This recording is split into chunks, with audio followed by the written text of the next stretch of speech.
Hello, and welcome to a brand new day of free-to-play here on Magic the Gathering Arena. Get the dish on the latest with me, Lord Rumfish. If you didn't see it, I posted up a question on the channel where you get to vote on what some of my upcoming videos might be. I was just trying to get a feel for how much response I might get, what the audience likes. Turns out the audience likes a mixed bag of stuff, which is cool. Yeah, my channel's kind of a mixed bag of stuff, so it makes sense that the audience would like a variety of things too. So today I'm going to go ahead and talk about forcing colors and archetypes in draft, and this might be one of my last drafts for a while. I'm getting low on gold and gems. I have a high number of packs that I haven't opened, though. So if I do poorly in this draft, then the next video I make might be a big pack opening video. That'll be kind of fun. For me. Maybe for you too. Because once you've filled in your collection as much as you can doing limited, then you've accumulated a bunch of rares and commons and uncommons. The commons and uncommons help your vault progress. The rares and mythics help ensure that you don't get repeats out of the booster packs. You get some duplicate protection that way. So if you got to 4 copies of something, then you won't see another copy of it in the booster pack, theoretically, until you've gotten all the other rares and mythics. But I digress. This is about forcing in draft. So, before I just jump in on this draft, we need to set it up a little bit first.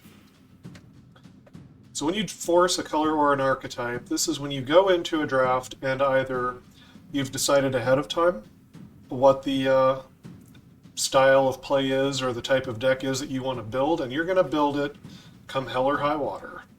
That should have been the name of a card in this set. Anyway.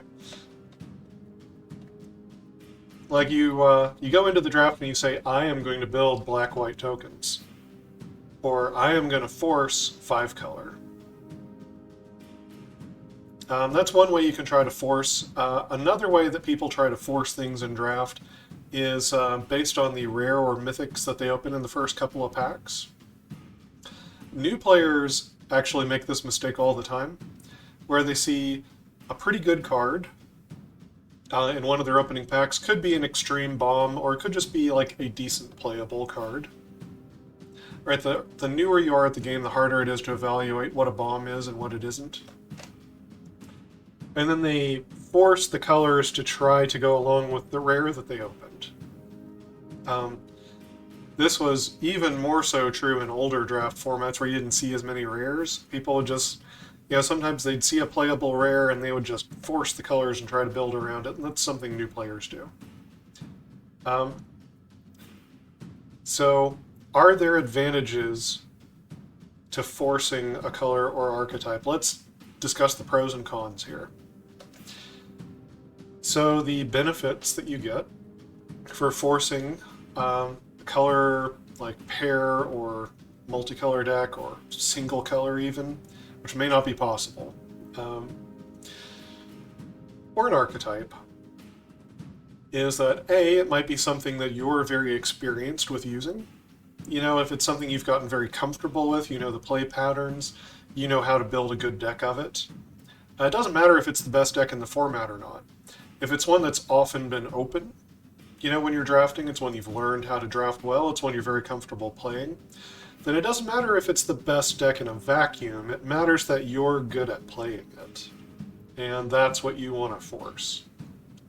You get that benefit, right? Like I'm good at ramp and 5 color. I'm good at trying to cobble all the mana together and look for late game value. That's a skill that I possess. I'm not as good at aggro and tempo. I can play them, for sure, but I'm not as good at them. Another benefit that you might get from forcing is that you send strong signals. And this is true whether you're forcing or not. You are sending signals based on whatever you're picking, whether you're aware of it or not. And the signals are the other players trying to pick up on what colors are open or not open. When you're forcing, it's easy to say that you don't care about signals, but that's not true. You don't care about the signals you're receiving, but you do still care about the signals you're sending. Right? The more that you force something, the less of it that is available to the other players, and the more likely it is that you're going to see those cards and those colors.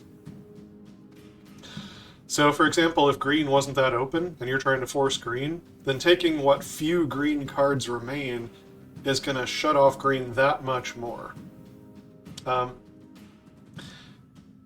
And whether or not that leads to a good draft for you, it still is sending a signal.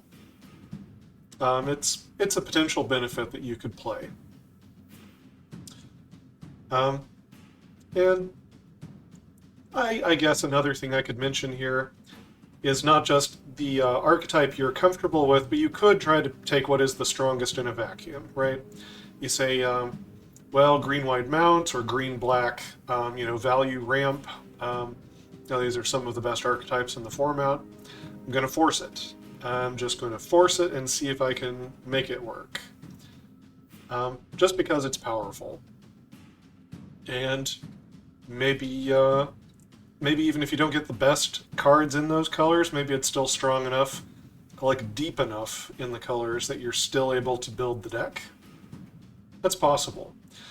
It's easier to do this with colors that have a lot of depth. And when we say deep or depth here, we mean that there's not just a few good cards and then a whole bunch of mediocre cards. Like in green in this set, the card pool's very deep. There's only a few lackluster commons and uncommons, right? Like the aura, right? The 4-mana aura in green is not that great. Or the centaur that you can plot, and it can come in as a 5/5 or it's a 3/3, but it's just a vanilla creature. That one's like okay, but it's one of the lower end green commons. And then just about every other green common or uncommon you could name, maybe not full steam ahead, like the +2/+2 trample can only be blocked by one creature. Just about any other card that's common or uncommon in green's probably good. Which means the color's very deep. Some of the colors are not as deep. Red and blue have a bunch of really mediocre cards. So it's not that you can't build a good red-blue deck and you can't be a skilled pilot of it and win games with it. You can. But if you're fighting other people for the red and blue cards, the pool and the strength of the pool is not as deep. So if you're fighting people over those bad cards, you may be in for a really rough time. And so yeah, the downsides of forcing. Maybe the color is not open, and there can be different degrees of how open or not open a color is. You can decide to force something, and then the color just dries up, and you don't see, 3 packs go by and you don't see a single card of that color. That can happen, because if multiple people at the table have decided to force green, for example, then there could be no green. You might get past 0 green cards, and there's also variance in the booster packs themselves. Sometimes you'll open up a pack and it'll have 5 cards of a particular color in it. Sometimes it'll be just 1. Sometimes the packs are strong, sometimes they're weak. So between the variance of the humans sitting at the table with you and the variance of the booster packs themselves, forcing can be a risky proposition. You don't know if the color is going to be open, and you don't know if the color is going to be good in that particular draft. If no one else is playing it, it's almost always fine. But if you pick a weak color, and you get weak packs of that color, and someone else at the table's drafting it, that could still be enough to give you a bad deck. It's important to pay attention and read the signals most of the time. Other problems you can run into with forcing in draft, you get less experience with the archetypes of the set. This is something I'm guilty of. I love 5-color in this set, and it's not hard to put it together. But there are some of the archetypes, some of the color pairs that I've never done. And maybe some of them, I've played them once and I had a bad experience, and I should try to master it a little bit, and I should try to get better at that. Realistically, though, I have a finite amount of golden gems, and if I'm bad at a particular archetype, I'm less inclined to risk my golden gems on it again. That's just kind of a reality of the free-to-play situation. You don't have a bottomless pit of resources. You can if you're very good. I would say that I'm, middling. I'm alright. I'm alright. But I haven't gone infinite here. I've gone a good ways, but I'm reaching the end of the rope. So, if I pick up from here, and pull a couple of 7 wins, maybe I can go for a bit longer, but we'll see. In this draft, I'm going to force. It's something that I normally never do. I have actually forced 5-color in some of the other drafts that I've done. It would be more interesting, maybe, to force an archetype I haven't tried before, and it's extremely risky to do so. You don't know if you're going to open good cards in that color, you don't know if the other players are taking those colors, and it's one I don't have much experience with playing. All of that is very daunting. It could lead to a really bad draft, but if it does, maybe that would be informative for you, the viewer, and be an example of why you shouldn't force in draft. So, today, we're not going to base this on what rare or mythic we open. We're going to go into this draft and say, I'm going to go for black-white tokens, black-white aristocrats. It's a format I've never played. I understand that it's hard to put the pieces together. Has a lot of moving parts. It's also very powerful if you can play it correctly and if you get the right parts for the deck. Alright, Jim Davis at the Pro Tour said that he had an opponent with an amazing black-white deck that had, no rares in it aside from, a couple of lands and a special guest card. And the special guest card was, the 1/3 that draws you a card once per turn when something dies, which has been printed as an uncommon before. Anyway. It gives me hope that the archetype could be good, regardless of whether or not we get past the cards to play it. So I'm going to try. And we'll just let the chips fall where they may. And if we get 0 wins and 3 losses, maybe it'll be a good demonstration of what I was talking about. You could always get lucky, though. This isn't a scientific sample size. We could run away with our games and get an amazing deck and open great rares. One game is not enough to prove it one way or the other. But here we are. Alright. So we are forcing black-white tokens here. Now this would potentially mean passing on bombs that you open, like Stoic Sphinx. And that's rough. That's a hard thing to do. This opening pack does not look amazing in terms of a black-white deck, but that does send a signal as well, right? Mourner's Surprise is playable, Fake Your Own Death is somewhat playable.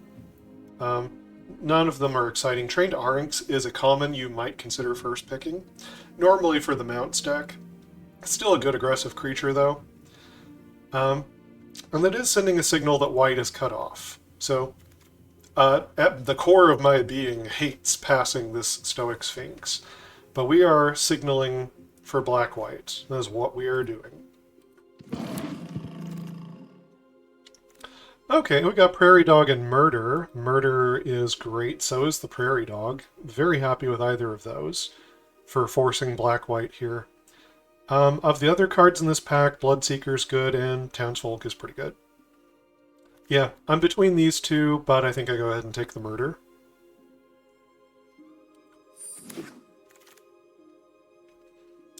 Okay, Bovine Intervention is playable but not exciting. This is not removal I would take highly. Servant of the Stinger is actually pretty great. Death Touch is always useful. I hate passing all these green cards.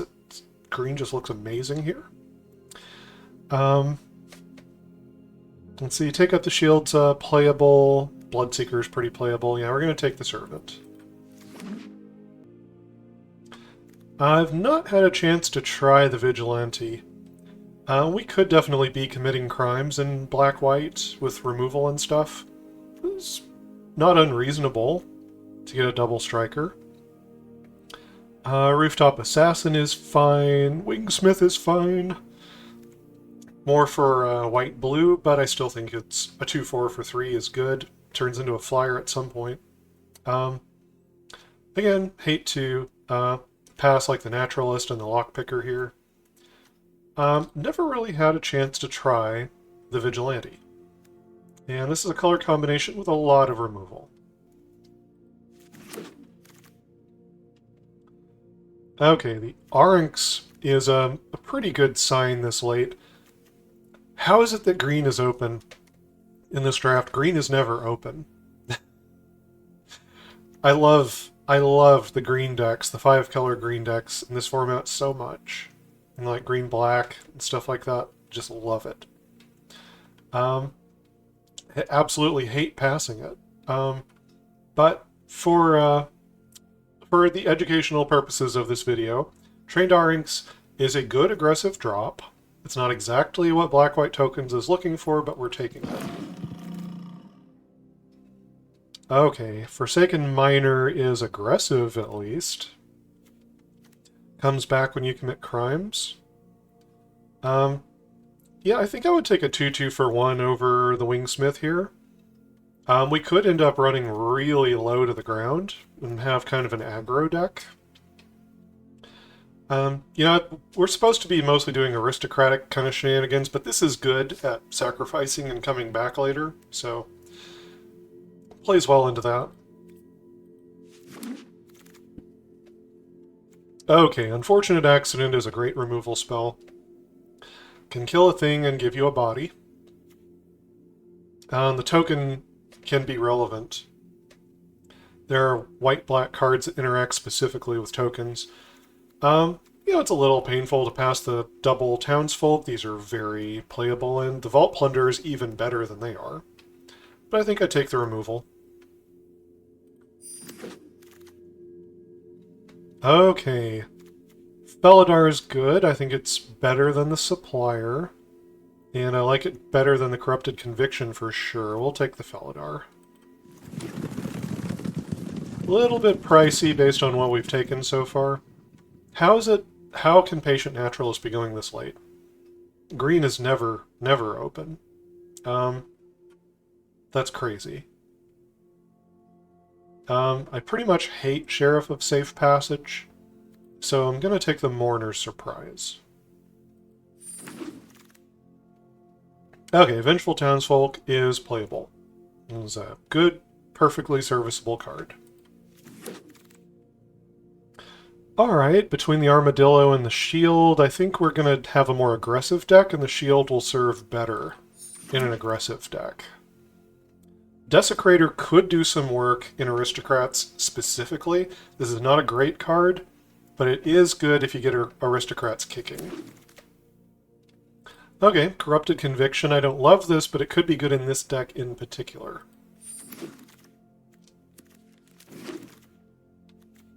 Okay, Torpor Orb, not really much of a consideration. Such amazing green cards. Could take up Bandit's Hall, of course. Could let us do splashes and things. There's a Holy Cow, which is a good, fine playable. There's really not much for black-white in this pack. Actually, if we take the Holy Cow, I think we're sending a very strong signal. That's one of the benefits you get by doing this. So we'll just keep sending our signals. Okay. We could splash for Rakdos Joins Up, but I don't think this is the kind of deck that wants that game plan. We're trying to go low to the ground, do something a bit faster. Rictus Robber would be pretty good in tokens. Makes 2 bodies. Things do die around a black-white deck. Bloodseeker would also be fine. We're good on 2 drops, though. This gives us a little bit more top end. So yeah, we'll take the Rictus Robber here. Okay, unfortunate accident. I mean, it's a little pricey. At some point, you consider maybe you might like the Desert's Dew. Also, Forlorn Flats would just be amazing to pick up. I feel like the flats could table back to us, and these removal spells might not. I think I'm going to take the Desert's Dew here. I've already got some top-end removal. I'm going to go for the cheaper removal. Oh, Kaervek the Punisher. That's cool. We actually get a non-color rare. So Kaervek apparently is not amazing at winning you the game, but we've got black removal spells in our deck. The 3/3 for 3 is just fine. Yeah, I feel like Kaervek's a good, fine card. Not going to snub him here. We don't have much else in this pack anyway. Okay. Contractor is something that we want in this style of deck. I have some faith that the Link Breakers could go late. The uncommons usually don't. Mourner's Surprise is also something we might like for the deck, but yeah, we'll go ahead and take the Contractor. Try to be the Aristocrats deck.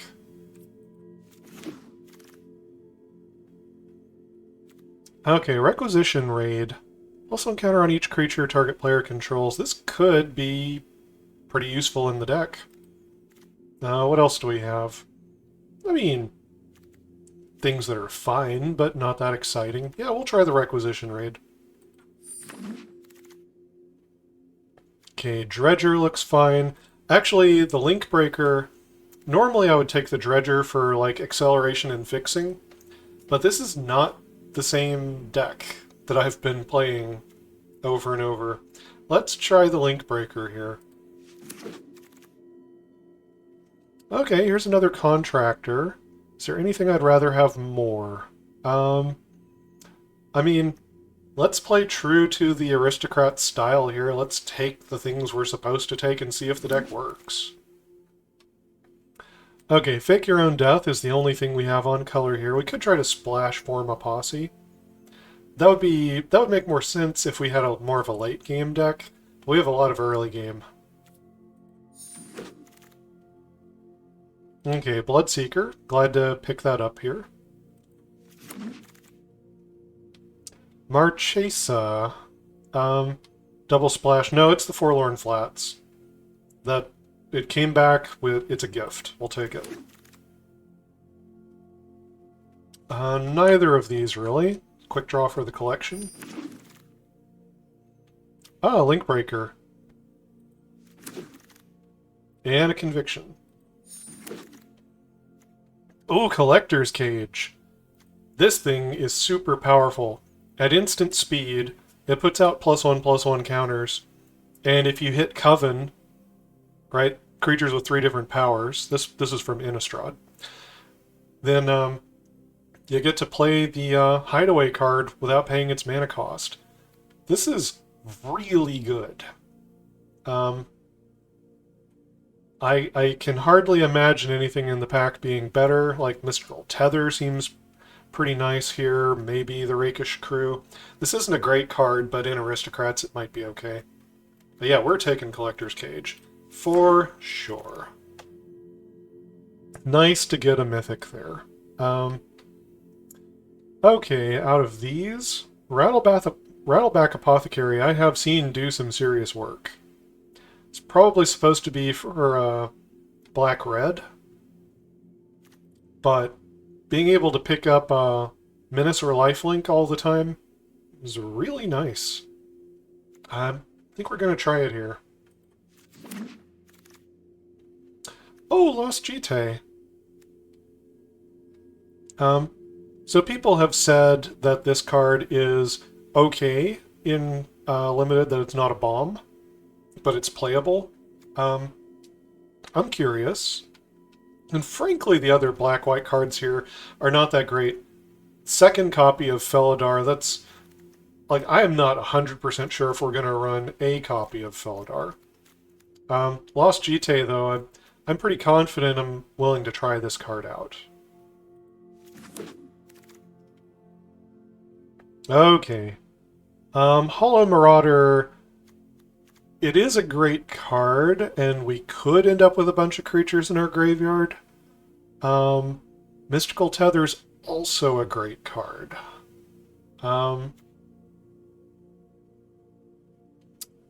It's a bit of a hard choice.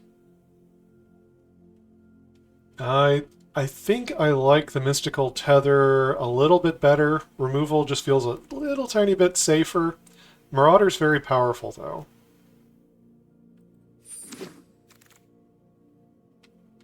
There. See, this may have been open the whole time, and this is the first time that the card was even opened in a pack. This is one of the problems you can run into forcing, is things can go your way and you still just don't open the cards you need. Here's the Baron. So whenever you make tokens once per turn, you can get an extra token. You can sack things to draw cards. So this is exactly what we've been looking for.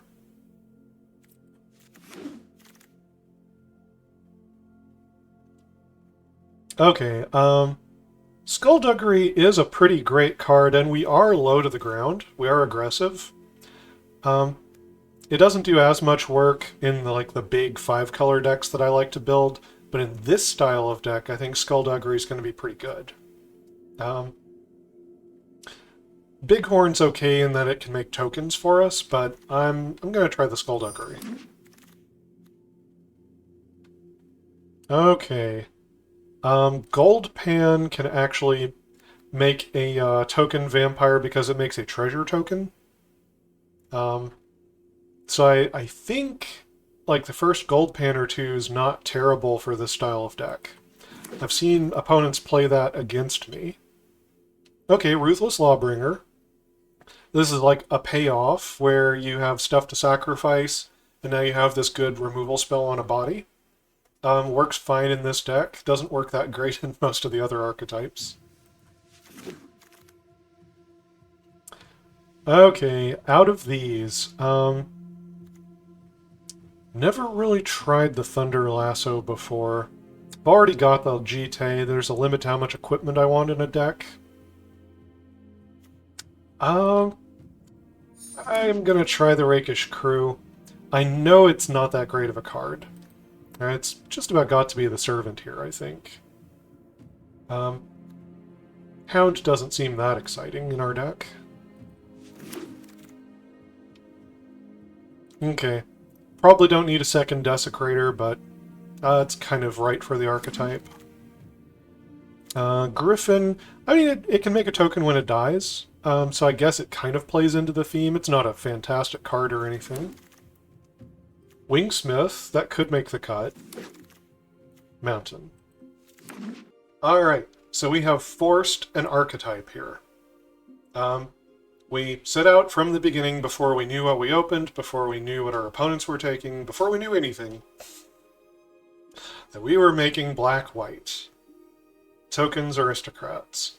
Now let's see what we can do. We need to make our bed and then lay in it.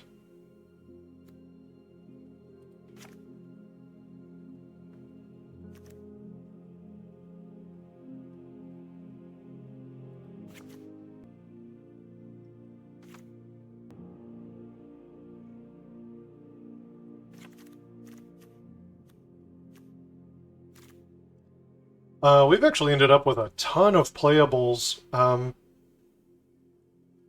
Just luck of the draw, I guess. So please stand by. I don't have a lot of experience with this archetype. I may make some mistakes trying to trim it down. But I don't know that my commentary would help much. So please stand by. Alright, I'm gonna try 41 cards here, 16 lands, and let's try some games. We are up against Gutter Pump. We got a mono black hand. Guess we'll try it.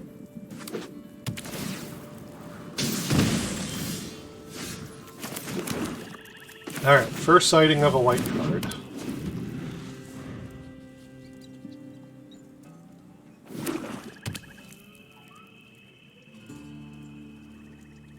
Opponents on blue-black so far. Silver Deputy. Could be 3 colors. Let's find out.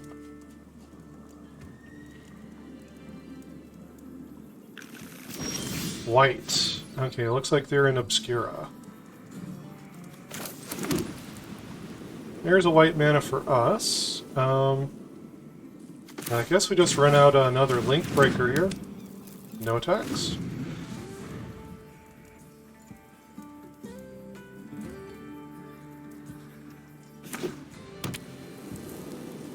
So we've actually got the Lawbringer set up. If they play something we absolutely need to kill. Not sure what that would be on this mana. Definitely not that. Shackle Slinger. It only puts a stun counter if the creature was already tapped.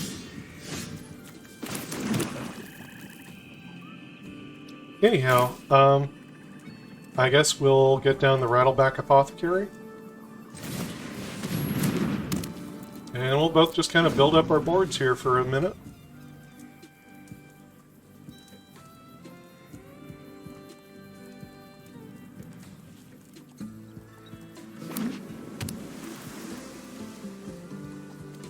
Yep, still just on, like, Obscura. Some people call that Esper.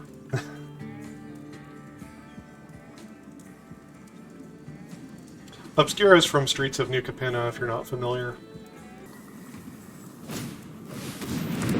Slick Shot Vault Buster. They are running out the bad blue commons here.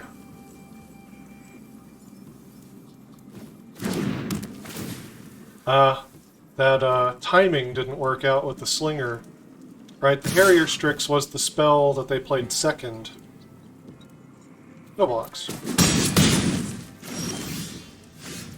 Since they played it second, they weren't able to get a stun counter.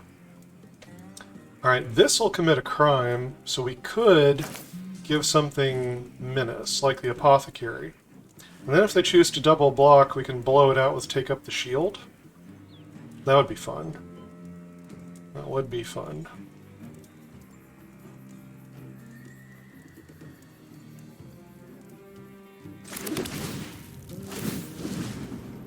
So we'll target the Apothecary.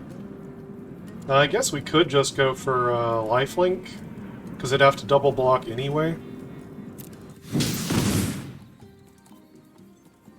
And let's give it a shot.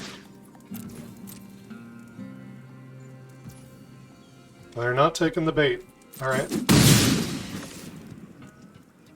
Out of these things, what do we want to kill? I guess the Vault Buster continues to be annoying with the Vigilance. So, yeah, maybe we just get rid of the Vault Buster here. Alright. I want to keep getting board presence here. And even though Vault Buster's not a great card, sometimes you just need to respect the board and figure out what you need to get rid of in order to break through. If we're in a damage race, a 1/4 with Vigilance is actually getting in our way. That's the thing about bad cards, is once it's on the table, once it is in play, you need to respect it for what it is, however bad it may be. These other things trade well with us in combat. The 1/4 we only really get past with our Death Toucher. Or maybe the Mercenary token could pump up the Lawbringer. Alright, they're getting in with the Strix. It doesn't block especially well for them, so it makes sense. But they're tapping down the Deputy. Okay. So let's see. Stop Cold does make the Apothecary lose its abilities. But we could Requisition Raid to get rid of that. I can also destroy their silver deputy. Whoa. Actually, this is really good, isn't it? This is, like, really, really good. Sorcery, so we need to do it now. Artifact, enchantment, target player controls, that would be us.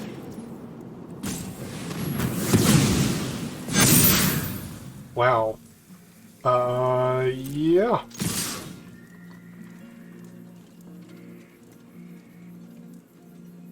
They should take the trade with the 4-3. They ain't gonna. Now, I'm all tapped down, so if they can, is it double spell? Yeah, if they can double spell, they could put a stun counter on one of these. Oh, that's a sad loan shark. A sad loan shark. And we can do a fully kickered unfortunate accident here. On the loan shark. Then we can give... Let's give the Apothecary Menace. I don't want it to die here. Everything else trades with their board just fine.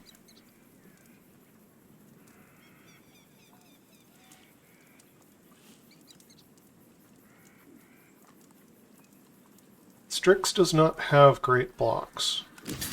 That has Menace.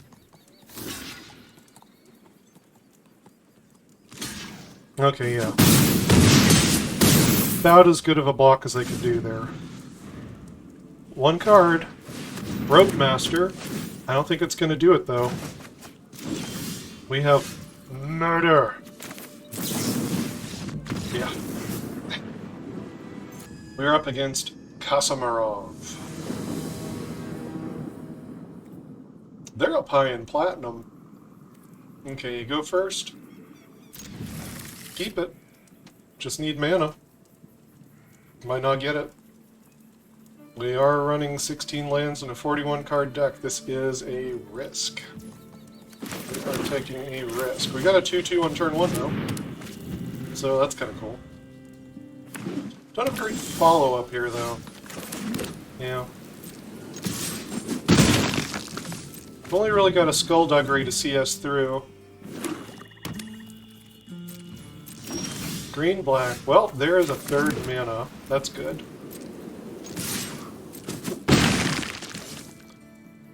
Do I run out the Lawbringer here when I could keep it as a... Yeah, that's hard. I don't know if I'm going to draw the mana I need. I think I'm going to hold it here. That could be wrong. That could be... That's not the highest upside play that I could make. Okay, they've run out 3 colors. And they haven't played any permanents yet. That's really weird. Let's go ahead and get the Link Breaker down. It could be they're sitting on removal, and I'm just presenting them with stuff they don't want to use it on. Okay, there's the Gruff. Oh, Jite. That's cool. Let's, I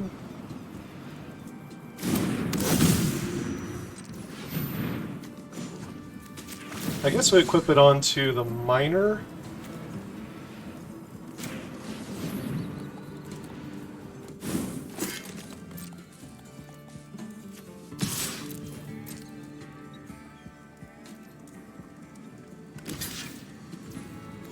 Well, they could have a trick here. Right? +1/+1 and hexproof. But I can actually kill the Griff later. And we've got a counter on the Jeet now. The Jite. I've been calling it, like, Jeet for, like, 20 years. Since, you know, Champions of Kamigawa. And it turns out the correct pronunciation is Jite.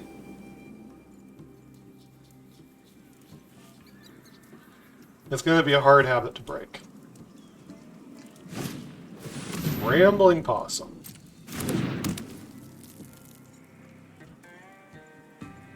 I guess they could have more protection for the Griff. So they get to make a lifelink attack here.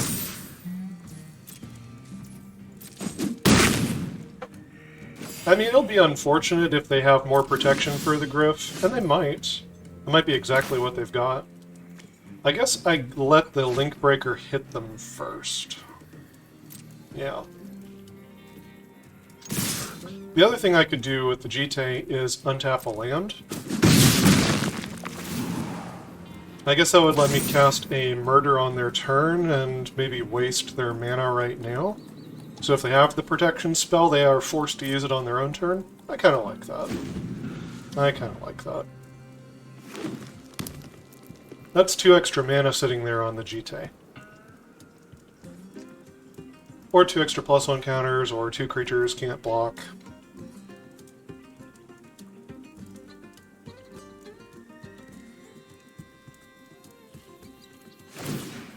Okay, they're trying to saddle the Griff. Let's go ahead and do this. Untap target land.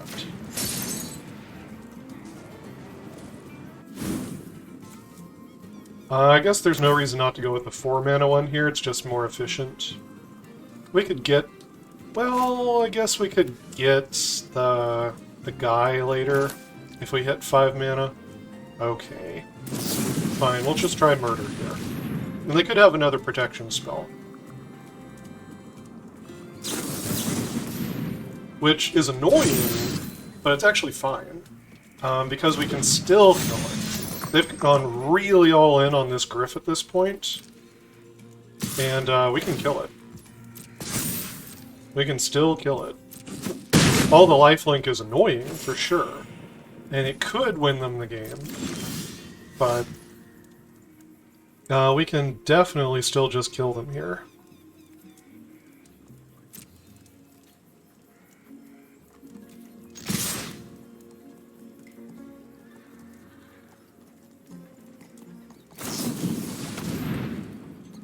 Clear shot using the possum. It is tempting to kill the possum in response, isn't it? It is tempting.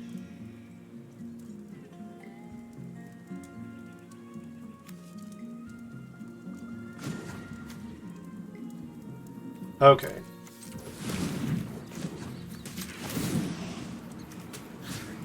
Untap.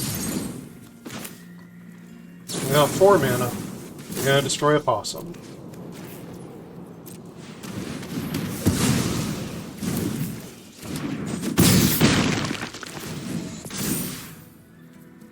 Now we got that mana again. Unfortunately, we still haven't dealt with the Griff yet. Maybe that's what they were hoping I would do. Okay, Thunder Lasso, you got nothing to tap down over here.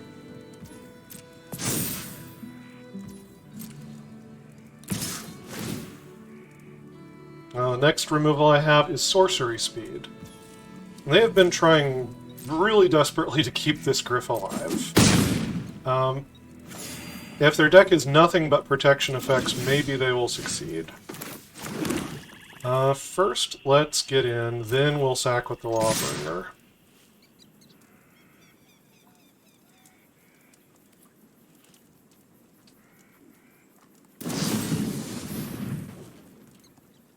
Okay, this is a mount, right? Yeah, so I can't save it. I'll let it go.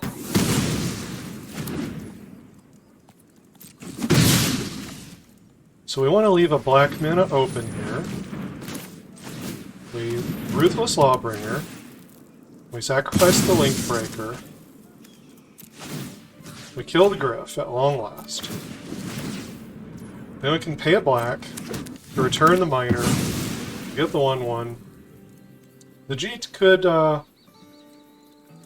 untap a mana for us so we could go ahead and equip it. I don't think that's necessary. I think it's fine to leave the counter on it right now. They get a card in their hand, they say go.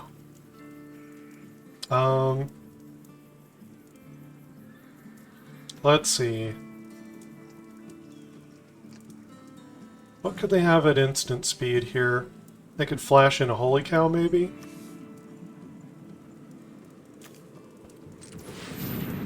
I do have a way to blow up their artifact, so that could come up at some point. If they do flash in a 2-2, I can pull a counter off the Jite to make the mercenary trade with it. Let's go ahead and get in there.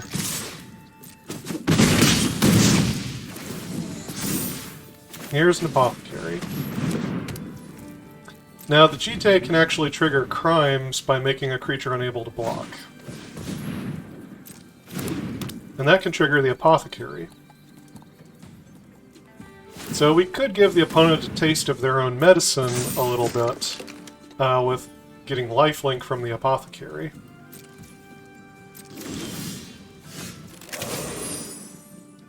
Let's see. Requisition Raid. We can blow up their lasso. Put a counter on each creature we control and still have 1 mana left over. Alright, so let's go ahead and do that. Yeah, destroy an artifact, put a counter on each creature. That's the artifact we're blowing up. We are the player we're targeting. And we will give the Lawbringer the lifelink. Now we'll come in.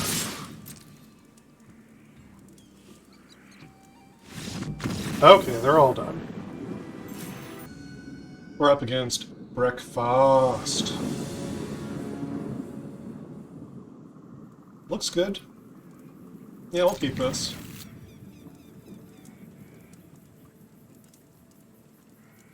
We actually don't have many deserts for Deserts 2, but getting it this early in the game, we'll probably find a target or blow out some combat math. Yeah, we'll find a way to use it. Pylons. They do not surveil a win. Okay. We've got a creature light hand.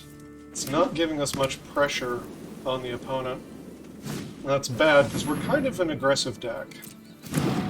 Okay, I think we just go ahead and kill the arcs here. It's a really good critter. Oh, that's too many land. I think we might lose this game. We're just flooding out. We also don't have the second black for unfortunate accident yet. So we're flooding out and in the wrong way. We're color screwed and flooded. Scale Storm Summoner. Pretty good. Okay, well, here's Vigilante. No attacks.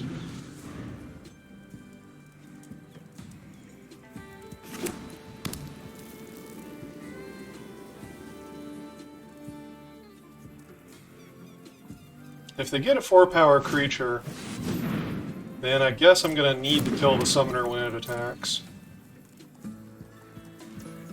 Oh, they choose not to. Interesting. Ooh, Collector's Cage. Well, that's something. So we can activate this, and... let's see, we got a Link Breaker? Maybe the Contractor is what we want here.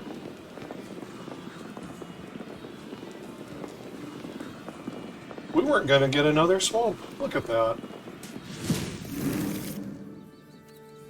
Yeah, Collector's Cage activates at instant speed.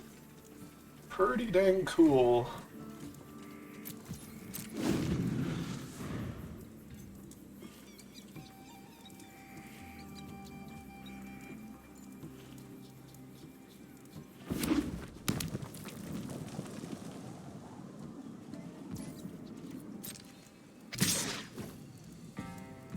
Okay, I'm not going to block it here. With all their mana open.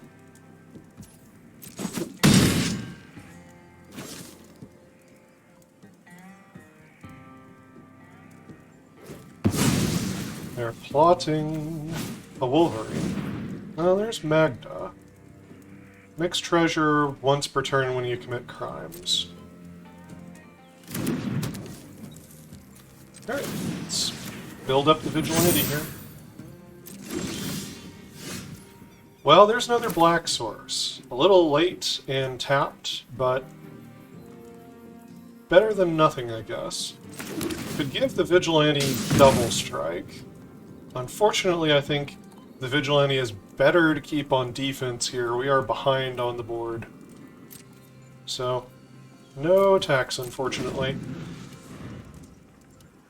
Would have been pretty fun to attack with double strike lifelink, but I don't think we can afford to throw this away just to gain some life. We're in a precarious state, and this is one of the only things that can equalize the situation. If they have exile removal, we probably just die.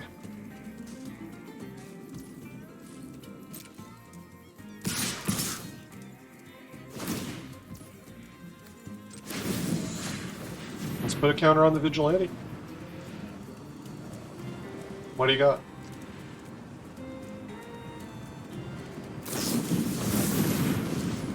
Sure. There we go.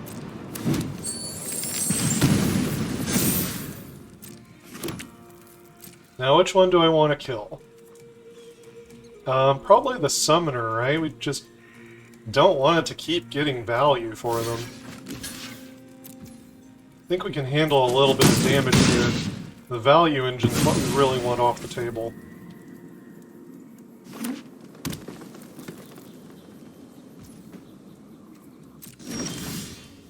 Now we've got the accident available. And if we use it and make a creature and then put out a counter on one of our 1/1s, then we can play the contractor. And draw a couple cards. Have another blocker. And can do all of this at instant speed. Not bad. So, yeah. Sounds pretty good. They're tapped out on white mana right now, but green mana could have protection for them anyway. They're looking at their graveyard a little bit. They have the pylons. They could have some recursion.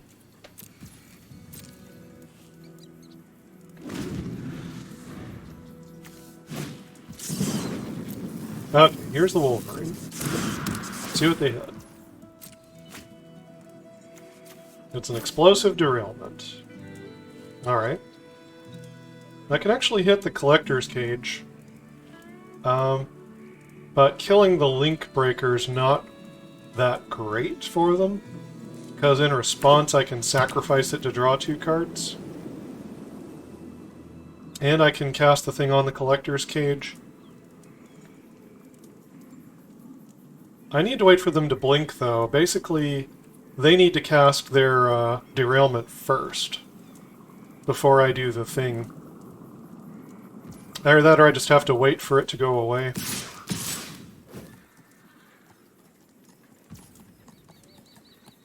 So yeah, I'm not going to do that yet. I'm going to block like this. And then maybe they'll try to use their derailment.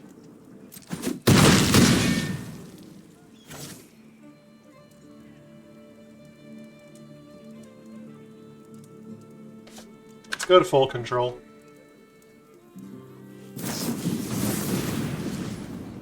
Alright, so we are going to do a fully kickered unfortunate accident. I guess we could kill Magda. She's threatening to make a dragon next turn if they hit another source of crime, which is a problem. Our life total's a little low. We're outsizing them on the ground. Okay. Alright. Kill Magda. Auto pay.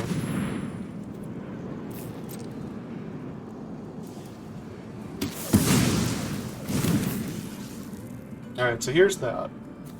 Now, we're going to put a counter on the mercenary. Because that's the one we don't want to sacrifice. Now we're going to play the contractor. And I guess we're going to sacrifice the vigilante because it's going to die anyway.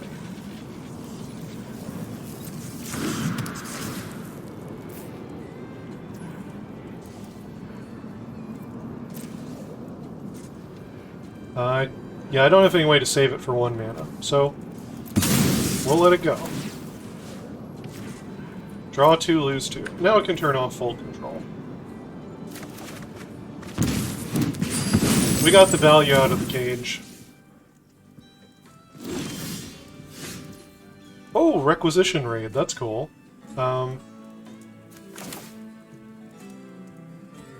So let's see. We play the Servant.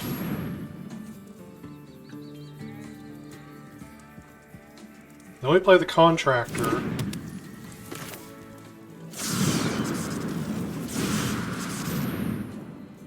Sacrifice the Link Breaker.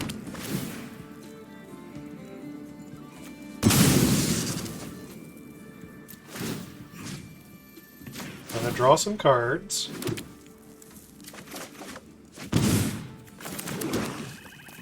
More mana. There's no enchantment we need to hit, so we're just going to hit one of their... Yeah, we're targeting ourselves as well as their treasure. So, destroy an artifact, counter on all my creatures. We'll target the tapped one, and target me.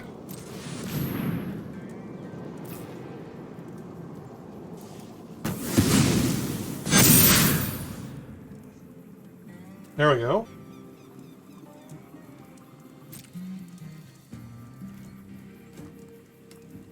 And do I go ahead and come in with the 3/3 here? Sure.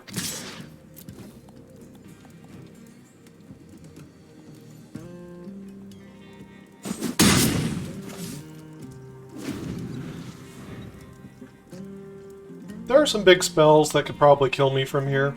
There's like Trash the Town and Great Train Robbery. If they have one of those, then maybe I was never destined to win. But I feel like I've played this one pretty well. We're definitely blocking. So, Death Touch on the Trampler, for sure. And, let's see, like 2/2 here. All these on the Trampler. So let's see, if they put 2 counters on the Wolverine and give it Trample, I'm not dead. Yeah.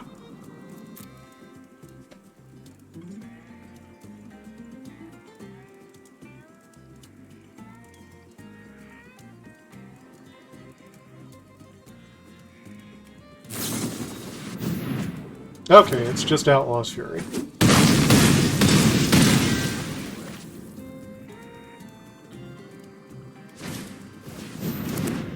And there's a Keykeeper. Do they have yet another spell? Okay, and a Trained Arx, which I can't block very well. I mean, that's bad. That is bad. Okay, well, what if I race from this position? I attack them for 7. And, oh yeah, they could die. They could die for sure. They can attack me back for 5. Leave me dead to a treasure. I mean, to a desert. But now they kind of need to block here. Alright, I guess they're trying to play for the win. See what they got. It was actually pretty close. I mean, they can leave back a blocker, and then it's like 1 damage kills me. There's a lot of ways this can go wrong, but there are also ways it can go right. If I top deck a removal spell, if they don't deal with my creatures, there are ways that I can win from this position, depending on what they have. Okay, they come in, they put me to 1. If they have a desert, I die.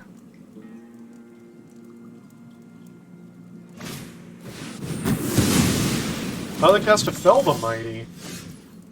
Interesting. Well, what if I had a chump blocker and it drained you?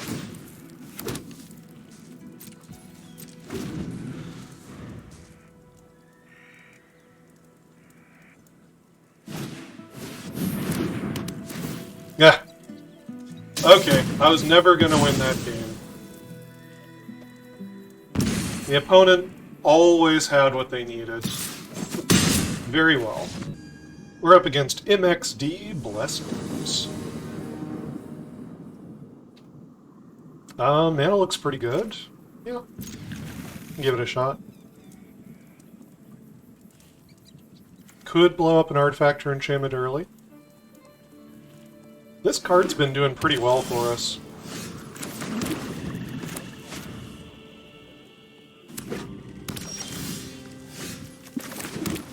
Alright. We've had a bunch of odd hands come out of this deck, you know? Like, we've got a ton of stuff at the 2-drop slot, but here we're just getting all of these 3s. Anyway, I think we run out the contractor to offer a trade with their summoner.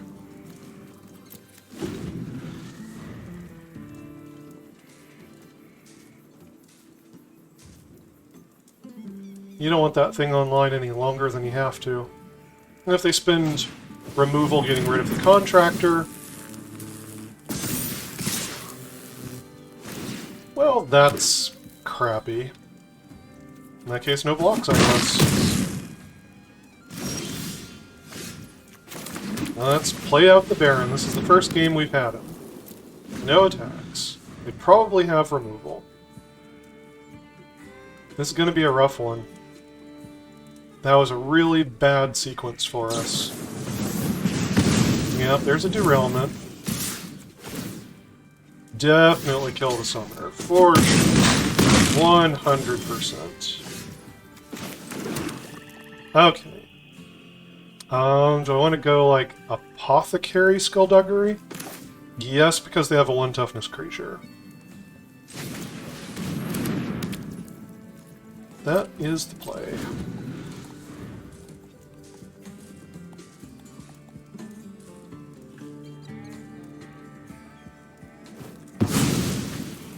Okay. Plotting a Wolverine, got 1 white. Block a Coyote, Skullduggery, buff this, shrink this. Give me lifelink.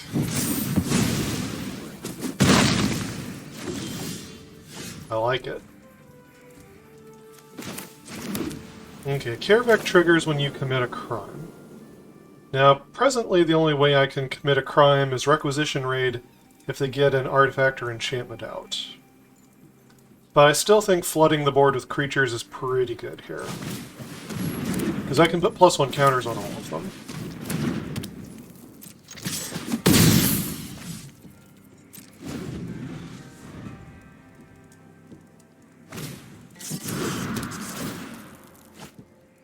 Now, one of the ways white removes things is with enchantments. Now, in this case, they have a Scorching Shot to kill Carevec, which is unfortunate.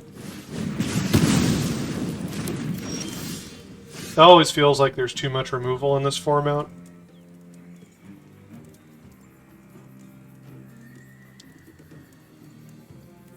I guess we just say no attacks.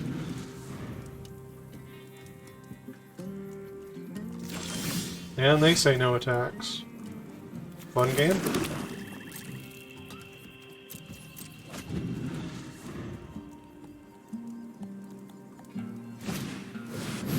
There we go.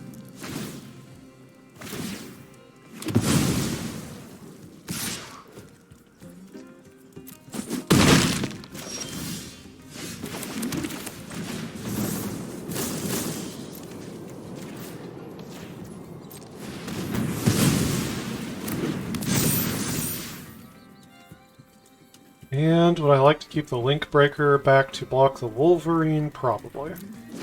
I am at 10. The opponent is the beatdown presently.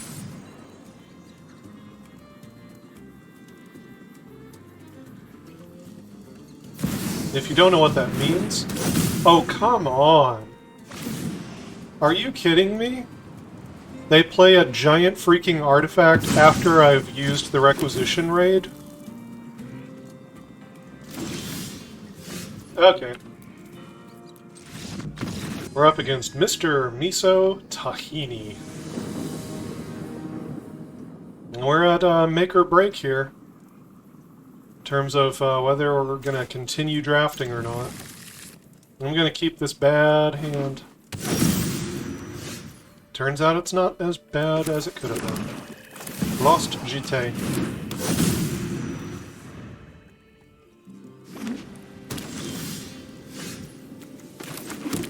We can go into Arynx or Stinger.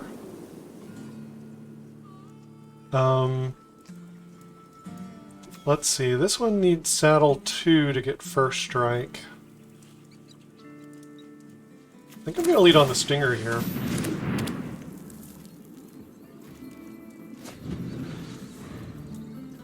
I might be able to attack again a little bit more easily with Death Touch.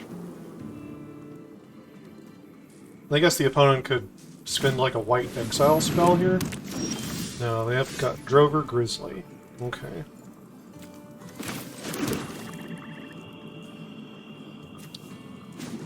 Well, let's get a counter on the GT.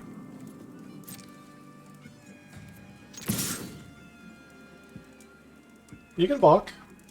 That's fine. They trade. I get a charge counter. I play an Arynx. And I'm not going to use the charge counter yet. It's your turn.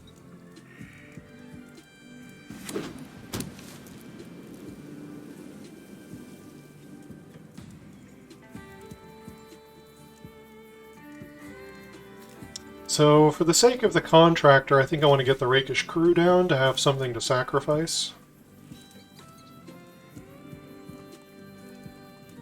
I could still get the GT on the Arynx, and that can give it a good attack. Because it can make something unblockable. Or unable to block, rather. Stagecoach security, a little awkward there, but okay. They're plotting up a 4-5, basically. So yeah, I think I go with Rakish crew,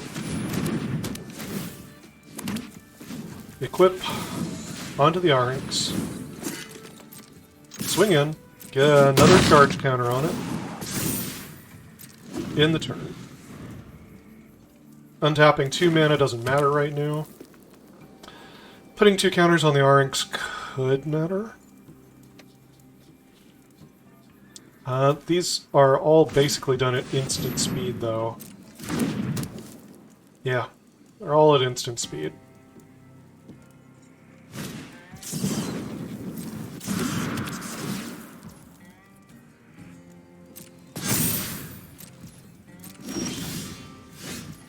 Okay. Here we are. There's planes. We could murder the stagecoach security. That might not be necessary, though.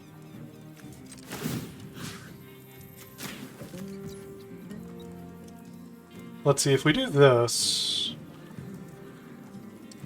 we could potentially get 2 +1/+1 counters on it if we give it...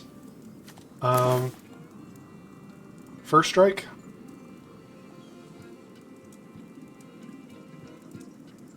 Definitely big enough to kill the stagecoach security. So let's do this.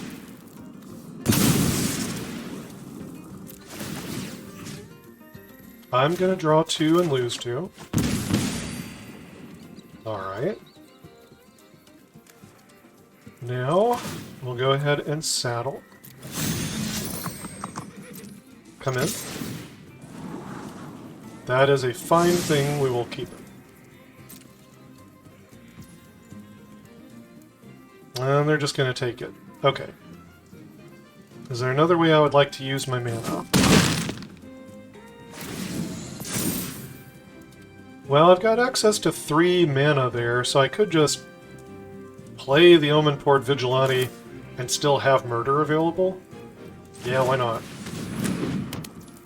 Lost GT, once you've got this many counters on it, this is, one of the things it is mana. You can untap 3 lands.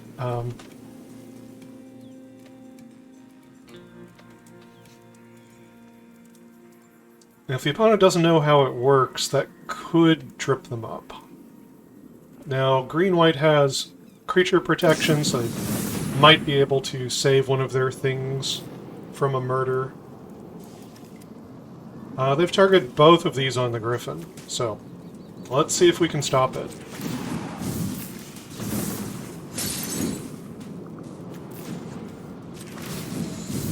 Untap. Untap. Murder? That worked. Okay.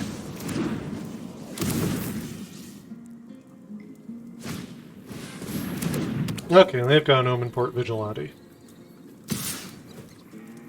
No blocks.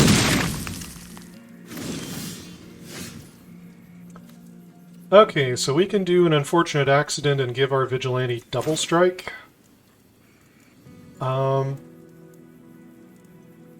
And then we can give the Arinx first strike. So I think we kill the Stagecoach security. I think that's what we do here.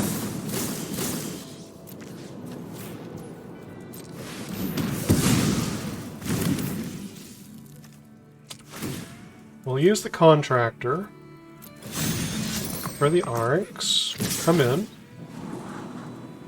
Swamp. Do I want a swamp? Probably not. I mean, more black mana would be cool and all, but I need spells.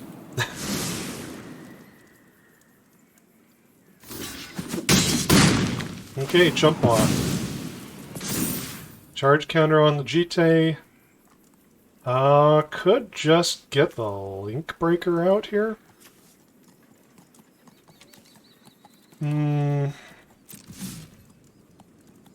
No, I want to keep my options open.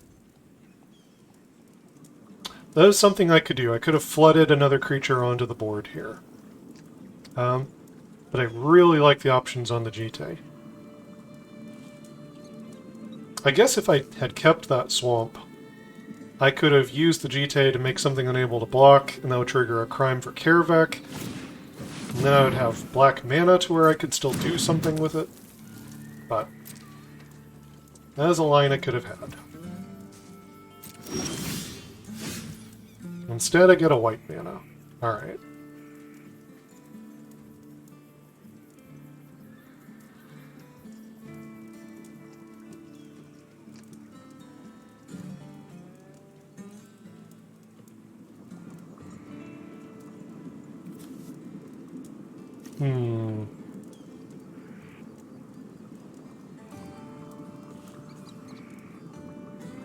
The only way I can trigger a crime is by using the Jite here.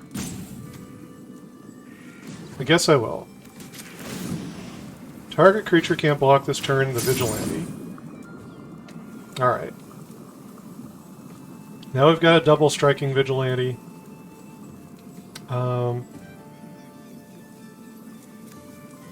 Guess I will pump up the double striker. Saddle with the Contractor? No. Cancel that order. We're just coming in. Trying for lethal. They gotta chump block the double striker. Either that or they need some tricks. Okay. They're just dead. We're up against Zombie Sleeve. Yeah. Keep it. Jite, Arinx, Skullduggery. Plot a Robber. Get around to Kaervek at some point. Looks pretty good.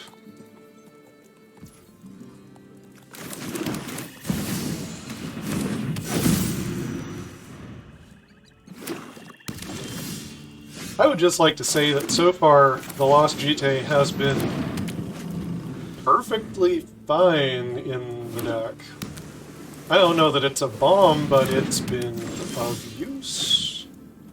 It's definitely been of use. So let's see. I can equip this. And I guess getting the scry and the first strike is better than trying to trick them with skullduggery. Yeah. Let's crew it.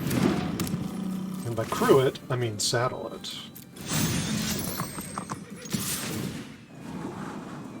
Planes? Nah. Black Source would be better, thank you.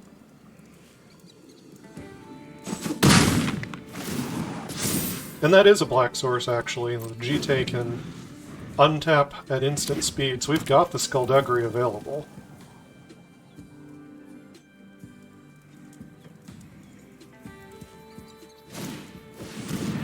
Jasper Flint. Now they don't want to block with the Raven, so they're just coming in.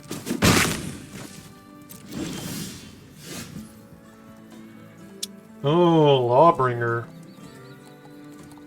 Is that what I want to do here? I mean, they're not going to block with Jasper Flint. So first of all, let's just attack.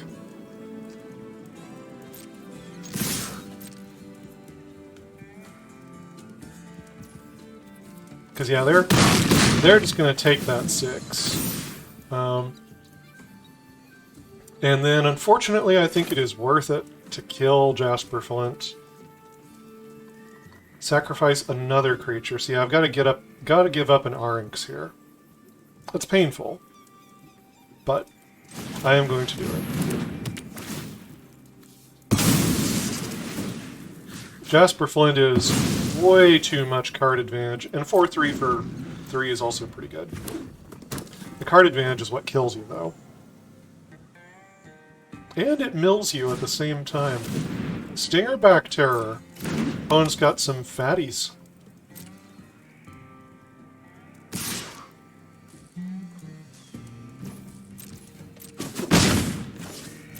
Okay. It's triggering a crime of use to me right now. Not really. I just need the black mana to get out. I can wait on that a second, though.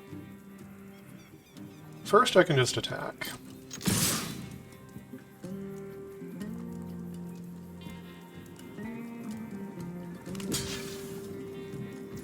Okay. So can I make this so big? Let's see, I can make it a 5/3 with the GT. Then it could be a 6/4, and the dragon would be a 3/3? Yes. The answer is yes. The answer is yes!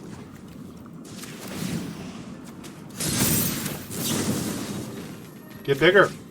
Get smaller. Win the combat! Get another counter on the GT. Here's a land. I could untap something to plot the Rictus Robber.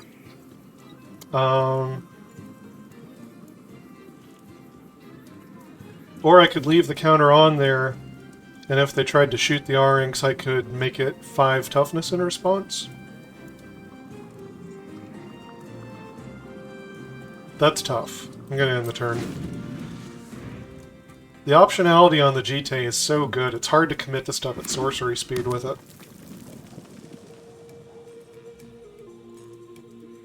They have been triggering the Raven.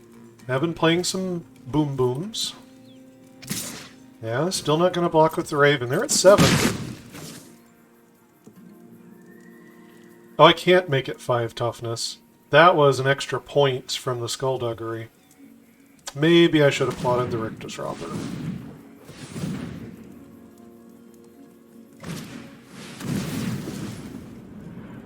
Heartless Pillage. Interesting. Well, I do have 2 good spells in my hand.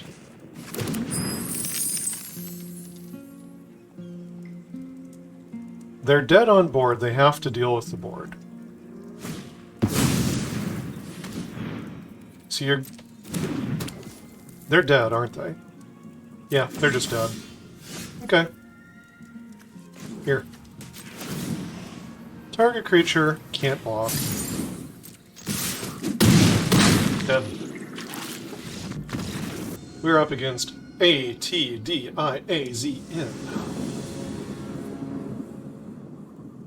Go first. Yeah. That's some fun stuff. We'll keep it. Get the critter down first. Equip the Jite onto Collector's Cage, potentially on 3. Or Desert's Dew.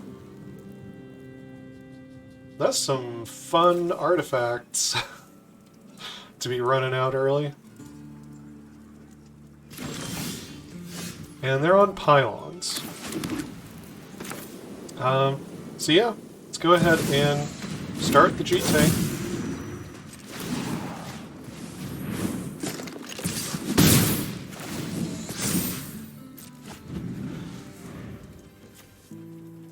Okay, this card's good. You need an aggressive deck to use the equipment, but it's good in an aggressive deck.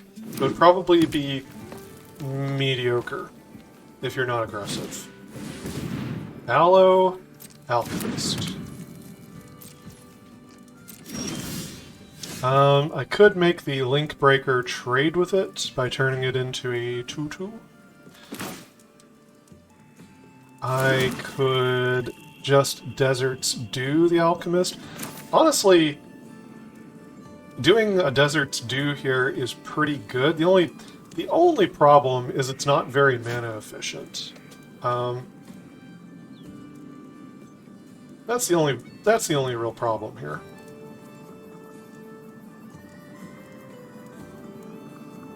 I can get it to a 3/3, but that still just trades with the Alchemist.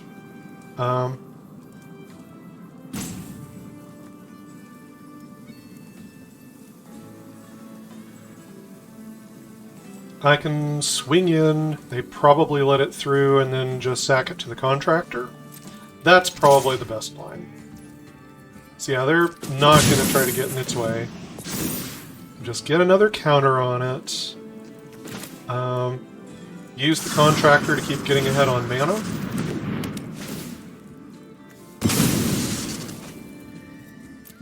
So yeah, we do this. Target ourselves. And we will end the turn. We have 2 mana available from the Jite.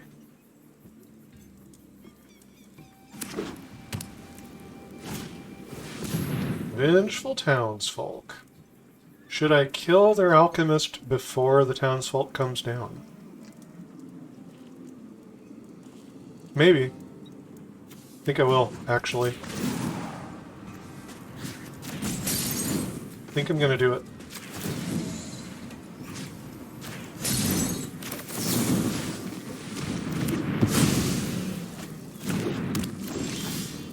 Alright. So I could do Apothecary and give the contractor lifelink using the Forlorn Flats. I would much rather equip the Jite and use the Collector's Cage. They don't have to know about the Collector's Cage yet, though. Let's pump his power. Make the trade a little more appealing. They're gonna take it. Alright. That's fine. We'll get the land down. And we will play the Servant of the Stinger. And I could force the Miner onto this board. You know what? I never do instant speed stuff, but I feel like this time is correct. I feel like this time I want to get ahead on the board. Push our advantage.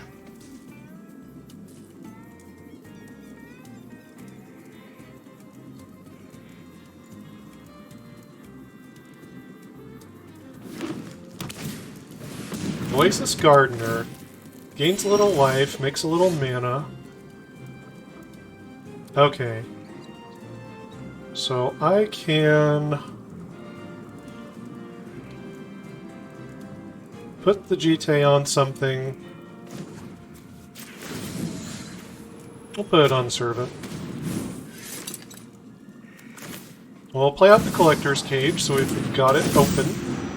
available to use. We'll get the only spell that's out of the 5.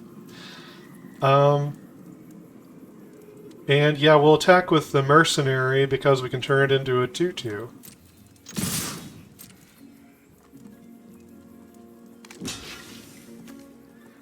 Are you going to read the card?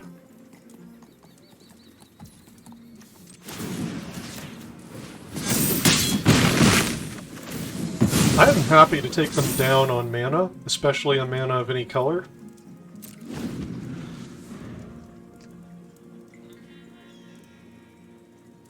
Okay, so with the Apothecary, we should be able to get the Baron out.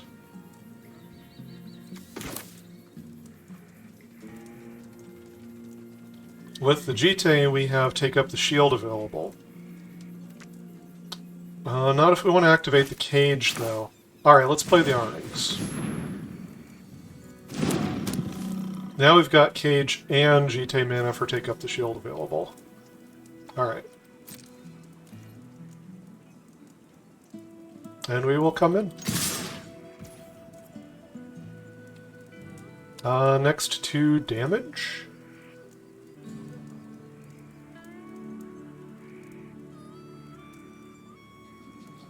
I'm not going to use the Collector's Cage yet.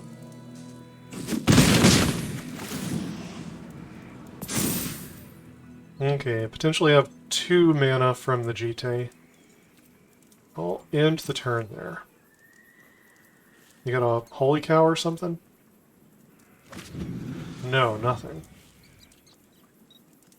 They were sure acting like they had something.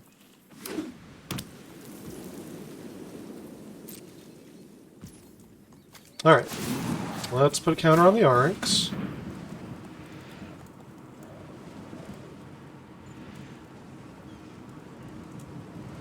You gonna flash in a Mystical Tether or something? Destroy if no other creature has greater power. We can protect against destroy.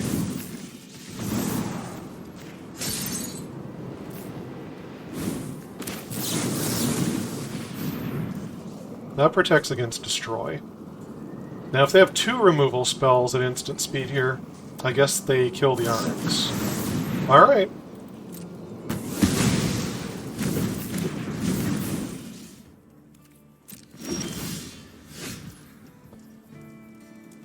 Let's see. Who do I start with? Apothecary or the crew? I guess the Apothecary. That can let us get the Baron, who can get extra value off of the token from this.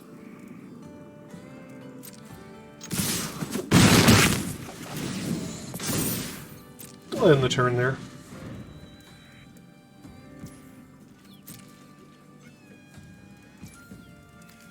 Okay, counter on the Apothecary. Get the Baron. My turn. Rakish Crew. Alright. Looks pretty good. Let's come in. Ah, they're dead. It's the magical, mystical 5 wins. Look, I can't tell you that forcing is always necessarily a good idea. I think maybe we got a little lucky, and maybe this is an underdrafted archetype. We could have potentially built a better green deck with all the green that was getting passed around the table. But we ended up doing okay.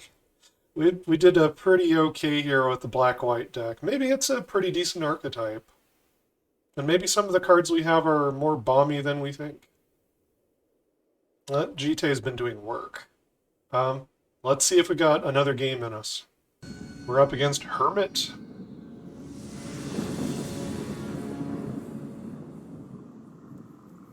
Well, I've been keeping hands like this, just all over the place.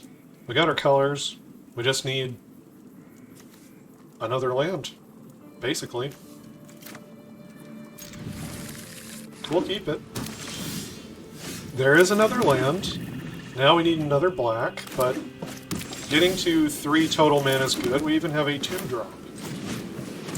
Opponents played 2 planes so far. There's a Sterling Keykeeper and nothing. They miss a land drop. That's pretty bad for them. I guess we attack first and see if they want to walk into a Skullduggery. Alright.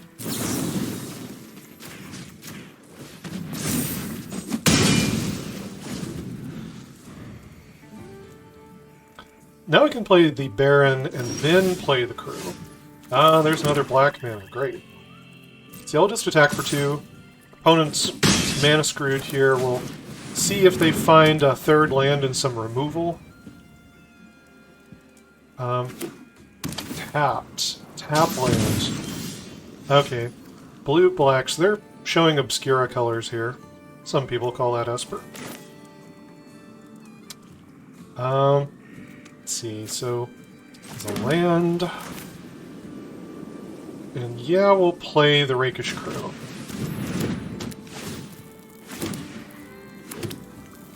And the Baron can sacrifice a creature or artifact to draw a card, so that's an option we've got now.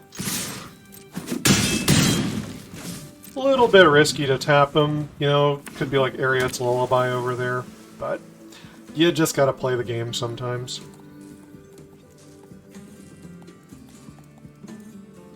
He can draw us a card at least. I think we'll go ahead and do it.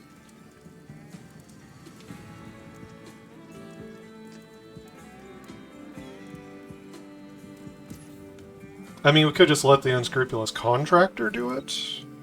And maybe attack with them first. Okay, fine. It's a little greedy, maybe.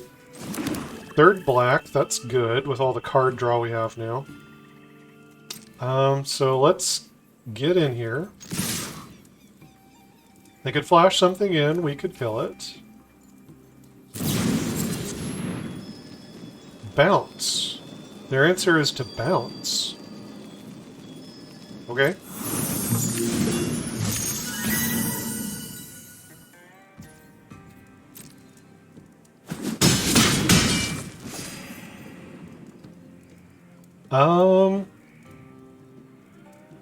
So I could just go double Contractor here. It's more mana efficient. I think I like it. We've got fodder right now. They could have a counterspell. I don't think I mind losing a Contractor to counterspell. I think that's okay. Maybe the Vampire Rogue first.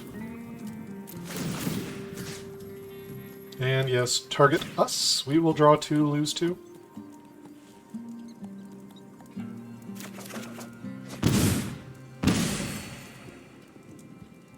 Oh, actually, if they've got a counterspell, we could work around it just by plotting.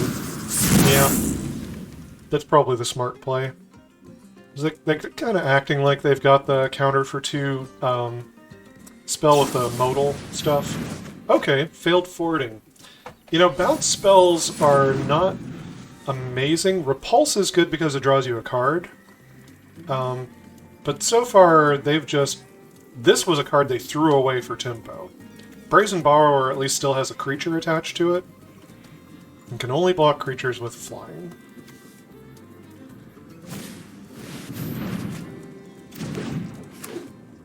Another tap land. Okay. So we actually don't have a creature of theirs to kill at the moment. I'm thinking I'm going to play the Rictus Robber anyway. No, wait. If a creature died this turn, we can make one of our creatures die this turn. That works. Oh, we don't have enough mana to play the Baron, though. Maybe the Contractor can find us a mana. So we can play the Baron before the Robber. In any case, let's attack first. Okay, they're off of it. We're up against Gem Farmer 420, our final boss. Somehow we have gone 6-2. So, whatever happens this game, it's the last. And this hand is a keeper.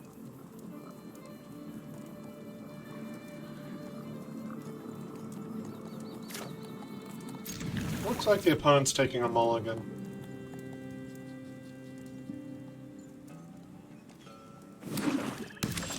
Mulligan on the play is a little rough.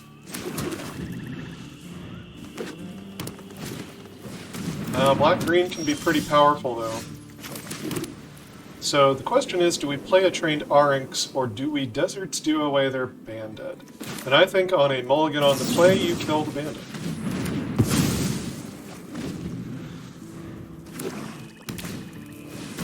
Okay, there's a possum. So let's see. Let's play a Link Breaker and an Arynx.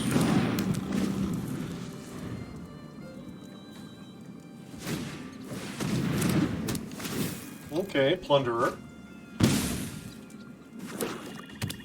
They're hitting their land drops so far. Maybe just barely. Are you going to bounce the Plunderer? That could be a good card advantage, but a big tempo swing in my favor. Okay, no box. Alright. So, mana's a little awkward here. I think we're going to do the Contractor to try to keep pushing forward in the game. So, just play it out, sack the Link Breaker. I'm going to draw 2, lose 2. Take a Mercenary. And we'll play the Lost Jite.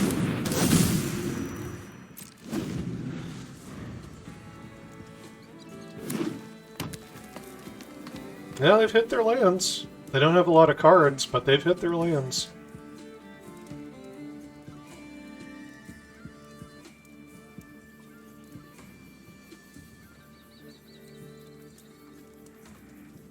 At the moment, I feel pretty comfortable trying to race them.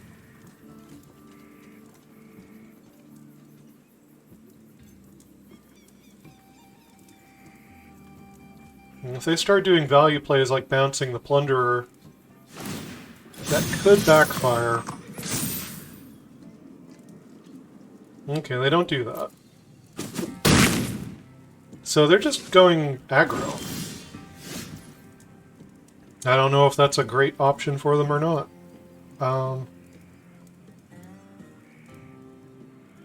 I don't think I'm going to avoid playing out the flats. We need the white mana here, even though it could trigger crimes later. Let's see. Jite, I suppose we'll put on the Contractor. Kind of the less valuable of the creatures, a little more expendable. Anything else we want to play before combat? This could drain them if they kill something. But is that necessarily what I want to play? Actually, it might be. I could use mana from the Jite, though, and then I could go, like, Arynx Vigilante? That sounds better. Okay.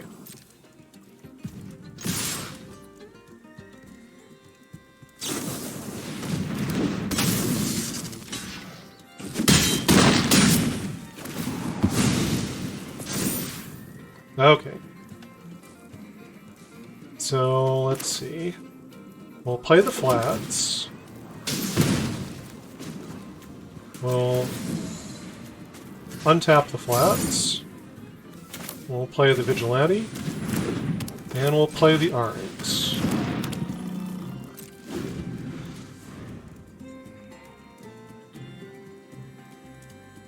And if the opponent's not careful, they could be dead. And if I'm not careful, I could be dead. We're both at 10, we both got a lot of power on the board. Okay, they're acting like they've got something special. So, sure.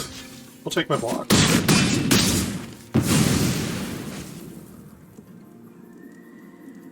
Maybe they didn't have anything.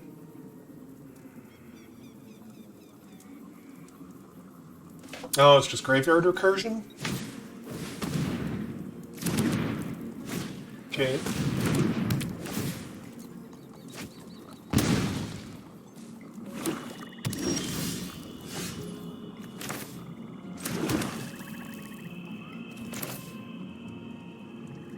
Alright, so here's the crew.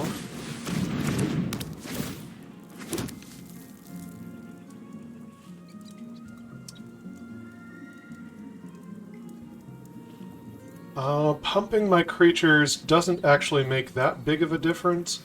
Well, actually, I guess the Arinx can't be stopped by the 1/1 if I pump them.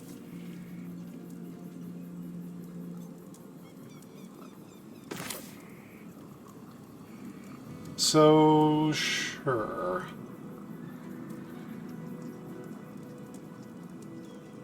I need to get in either way.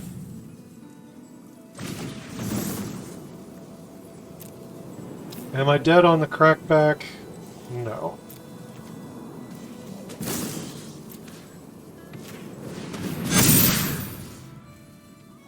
Oh, and then I can crew the Arinx.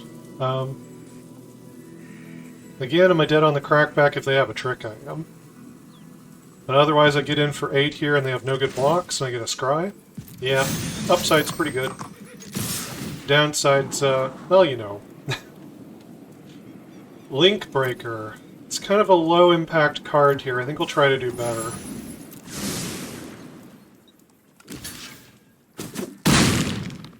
Okay. So getting rid of their 3-power thing definitely makes me confident that I'm not going to just randomly die. So let's go ahead and put this on the Arinx.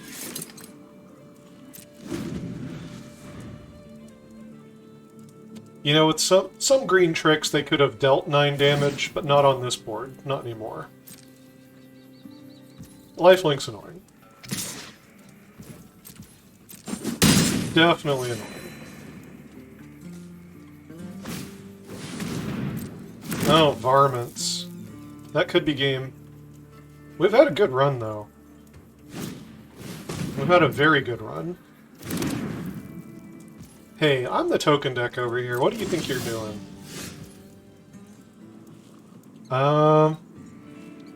Well, I can't kill them. I can make something unable to block. I can murder something. I still have 2 blockers, though. One of them with 2 power. I could also murder their assassin. They'll probably pump it twice with their mercenaries, because those are at sorcery speed. I'll come in with the 2/1s. I block one of them, I take 4. They don't gain the life from the assassin. Do I have some way to kill them on the crackback?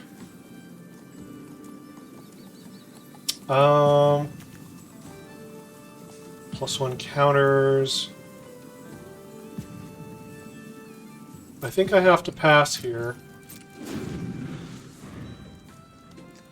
They kind of need to brick. That's not bricking exactly.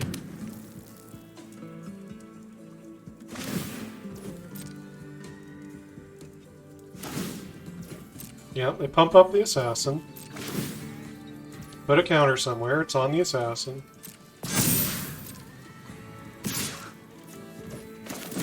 Kill the assassin. They didn't even attack with the other stuff.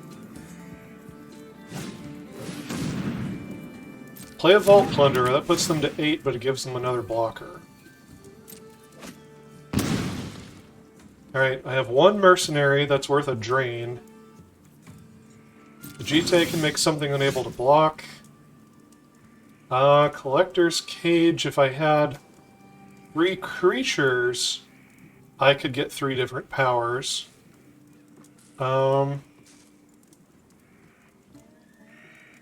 I just don't think there's any way to do it. I don't think there's any way to do it.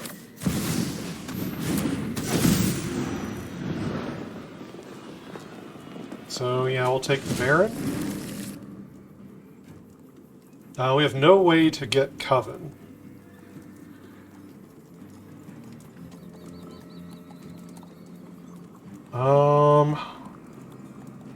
Can make something unable to block, but that doesn't matter that much. They have so many blockers.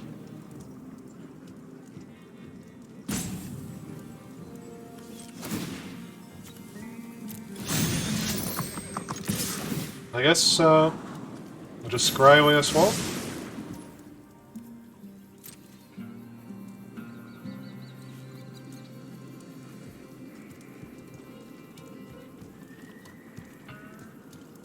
Okay, yeah, I can make it 6 power, but I can't make it 8 power. So...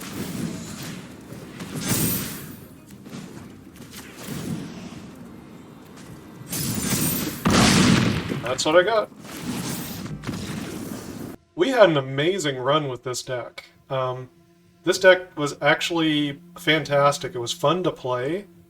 The Lost Jite did all kinds of work across like every game, it seemed like.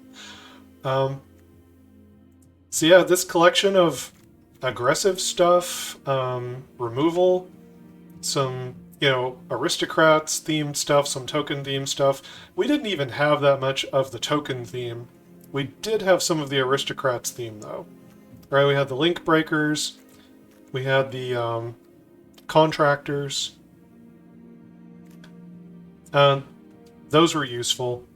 Rakish Crew, I had some hopes that it could be decent in this deck, but it was a little bit disappointing. So, that seems to bear fruit, bear witness to this card's usual performance. What I've read about it online is that it's not very good. Even in this deck, it wasn't very good. I think we needed a higher count of mercenaries. Or possibly more Rakish Crews. They do get scary in multiples. But it didn't work out here. But yeah, 6-3. This is a fantastic finish. Very pleased. But don't expect to necessarily do the same when you force in draft. I've laid out the pros and cons. Do so at your own risk. Anyway, like and subscribe. Check out my other videos. Help support the channel. And until next time, never stop honing your critical thinking and empathy.